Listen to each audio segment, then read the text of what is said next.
Me da muchísimo gusto saludarte, querido José Medina Mora, presidente de Coparmex. ¿Cómo estás? Muy buenas noches. Muy buenas noches, David. Qué gusto saludarte. José, déjame comenzar con lo urgente y luego nos vamos a... Bueno, lo otro también es urgente, pero me parece más importante. Te pregunto, ¿cómo ve Coparmex la salida de Tatiana Cloutier? ¿Y qué perfil sería el bueno para Coparmex en esa dependencia? Y bueno, en primera instancia, David, nuestro reconocimiento desde Coparmex a Tatiana Cloutier, que siempre tuvo la apertura al diálogo, a la colaboración, y es algo que le agradecemos. En los casi 2 años que estuvo al frente de la Secretaría de Economía, siempre nos recibió abierta al diálogo. No necesariamente coincidíamos en los temas, pero siempre hubo esa apertura a dialogar, a colaborar, y pudimos trabajar en el plan de reactivación económica que se presentó a principio de año, también en las bases para en la política industrial, y desde luego pues en el diálogo sobre la importancia de que se resolviera esta consulta que ponen los gobiernos de Estados Unidos y Canadá ante el TEMEC. Nos parece que independientemente de quién sea la persona que sea nombrada por el presidente, es una prerrogativa del presidente, le tenderemos la mano del diálogo, le daremos la bienvenida, y desde luego la expectativa es que pueda atender de inmediato pues este proceso de la solicitud de consulta. Sabemos que el equipo de la Secretaría de Economía ha estado en ese diálogo, también la Secretaría de Relaciones Exteriores, y es importante para el clima de la inversión el que se resuelva esta situación, en donde en el TEMEC firmamos que le daríamos condiciones de igualdad a las empresas estadounidenses y canadienses, y por otro lado se aprobó la ley de la industria eléctrica, que recordarás, David, que 7 de los 11 ministros de la Suprema Corte de Justicia consideran que es inconstitucional, pero bueno, se requerían 8, entonces la ley sigue vigente, y es precisamente la que está en contra de lo que firmamos en el TEMEC, de dar las condiciones de igualdad. Esto es algo que esperemos se pueda resolver en esta instancia de la solicitud de consulta y no se vaya a los paneles internacionales, porque, bueno, en el caso de que en el panel internacional le dieran la razón a Estados Unidos y Canadá, pudieran poner aranceles a las exportaciones mexicanas, y esto sería realmente un golpe muy fuerte a la economía mexicana, porque las exportaciones son el motor de la economía de nuestro país. Ahora, uno de los temas que se quedan pendientes y que a mí me parece fundamental es el de la relocalización. Estados Unidos fue muy insistente en la última reunión en decir, invitamos a México, y parece que esa invitación a la prosperidad la estamos desperdiciando. Sí, bueno, hemos desperdiciado grandes oportunidades.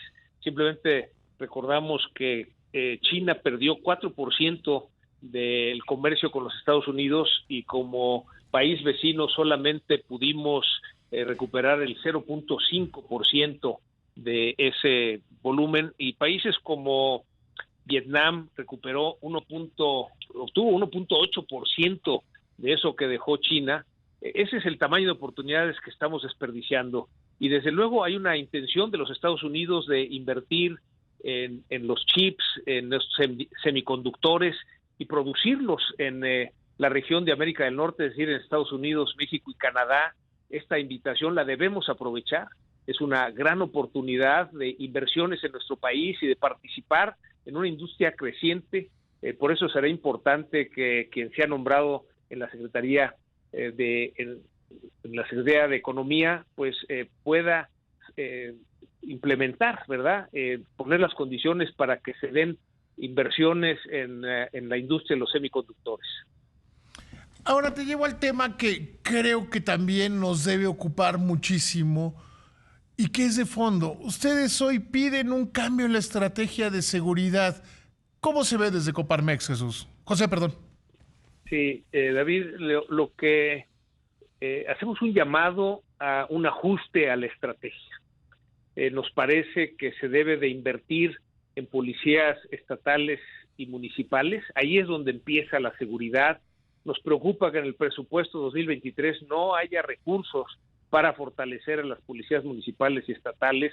Desde luego, debe haber una coordinación con la Guardia Nacional, en donde la Guardia Nacional debe actuar subsidiariamente, pero bueno, también está pendiente este tema en donde una ley que se aprobó en la Cámara de Diputados y en la Cámara de Senadores, que pasa el mando de la Guardia Nacional de un mando civil a un mando militar, es inconstitucional.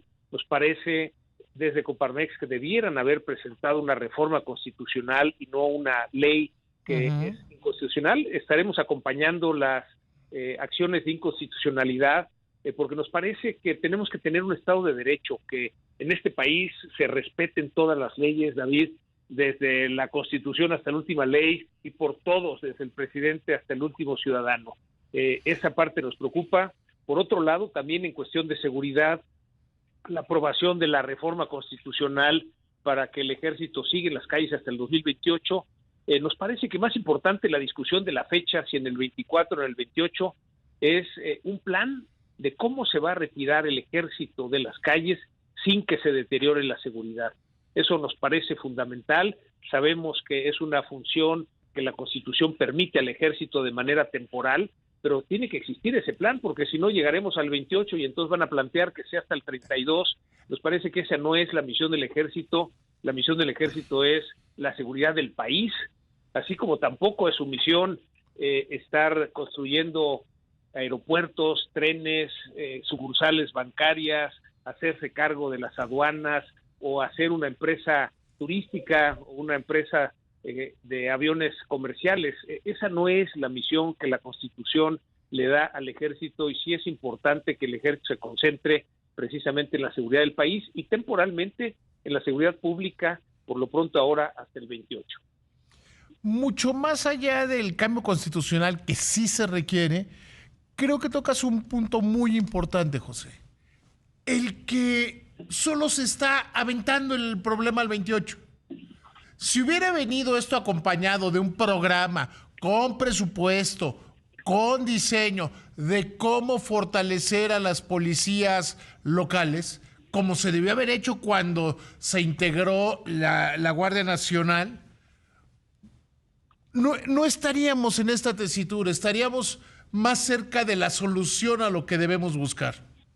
Sí, nos parece y coincidimos con tu apreciación, David, que lo que queremos todos los mexicanos es un México en paz, que podamos circular por todo el país sin ser víctimas de un delito, que podamos asistir a una plaza comercial en domingo con la familia y que no estemos siendo testigos de enfrentamientos entre bandas criminales y el ejército, el que no seamos testigos de estos bloqueos que suceden y que han sucedido en las últimas semanas en distintos estados. Hubo en Jalisco y hubo en Guanajuato y en Baja California y en Chihuahua y en Michoacán y en Veracruz.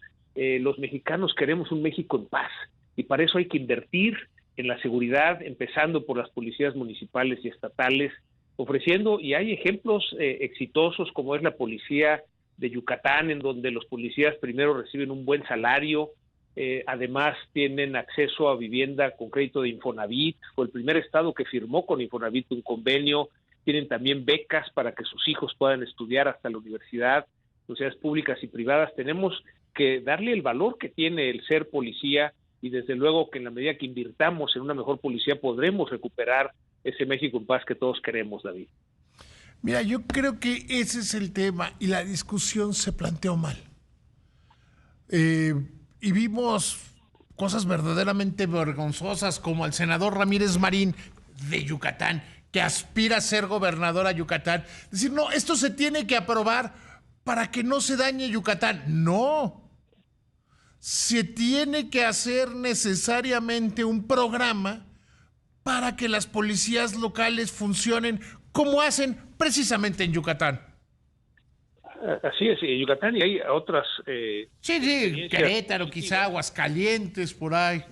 Hay también un ejemplo en La Laguna, en donde hay una coordinación entre 2 policías estatales, 4 policías municipales, el Ejército, la Guardia Nacional y un observatorio ciudadano sobre seguridad. Ahí nos parece que también desde la ciudadanía lo que nos toca es participar en esos observatorios ciudadanos, estar coordinados con la autoridad, de tal manera que podamos coadyuvar desde la ciudadanía para mejorar la seguridad. Es un tema, David, que preocupa en todo el país. Ahora sí que en esta posición de presidente nacional de Coparmex me toca visitar 2 o 3 ciudades por semana y en todo el país me encuentro con esta misma preocupación. Desde luego hay preocupaciones en cada ciudad, estado y región, pero algo que es común en todo el país es esta preocupación de la creciente inseguridad, y por eso el planteamiento que hacemos que es momento de ajustar esta estrategia de seguridad para recuperar ese México en paz. Fíjate que lo que queda es esperar que el gobierno atienda, porque la posición del gobierno ha sido, y tú la conoces tan bien como yo por lo menos, ha sido decir, nuestra estrategia funciona, ya no hay masacres, ya no hay... Y la realidad es que esta estrategia es tan mala o peor que las anteriores.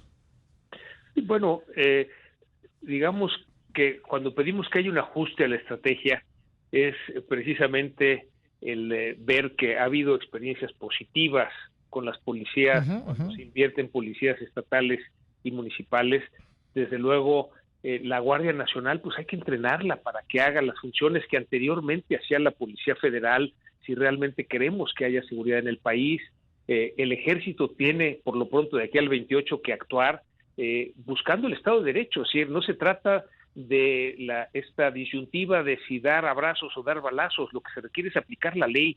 Lo que necesitamos es un país de Estado de Derecho en donde aquel que comete un delito sea sancionado, y desde luego para lograr eso tenemos que invertir también en los ministerios públicos, en fin, darle una mayor prioridad a la seguridad. Vemos que en el presupuesto 2023 pues hay un 16% de aumento para la Secretaría de la Defensa Nacional, pero solo 1% para la Secretaría de Seguridad Pública, en donde ya no existen los recursos del Fortasec, del Fortamun, que pues ojalá que en la discusión en la Cámara de Diputados se le asignen esos recursos, porque de otra manera será imposible recuperar esa seguridad que todos queremos. Es que de otra manera estaremos aventando el problema al 28. Así es, y llegará el 28 y entonces van a decir, pues necesitamos que el ejército se quede en las calles, y entonces se va el 32, y así realmente la misión del ejército, la Constitución sí establece que puede tener estas funciones de manera temporal, pero su misión es la defensa del país, ¿no? Temporalmente sí, la seguridad pública, y qué bueno que así ayude. Hay un gran respeto a los soldados, a los marinos que nos ayudan a que haya una mayor seguridad, pero también tienen que tener esa libertad de aplicar la ley, ¿verdad? Cualquier persona que delinca, pues tiene que ser detenido y ser juzgado de acuerdo con el delito que cometió. El hecho de que simplemente no se actúe, aunque esté el ejército en las calles, pues esto no nos ayuda, porque digamos que las organizaciones criminales saben que son impunes y entonces van ocupando territorios y vamos perdiendo esa seguridad en distintos territorios del país. José, te agradezco muchísimo que me hayas tomado la llamada. Te mando un abrazo. Muy buenas noches. Un fuerte abrazo, David, y un saludo para toda tu audiencia. Que te vaya muy bien.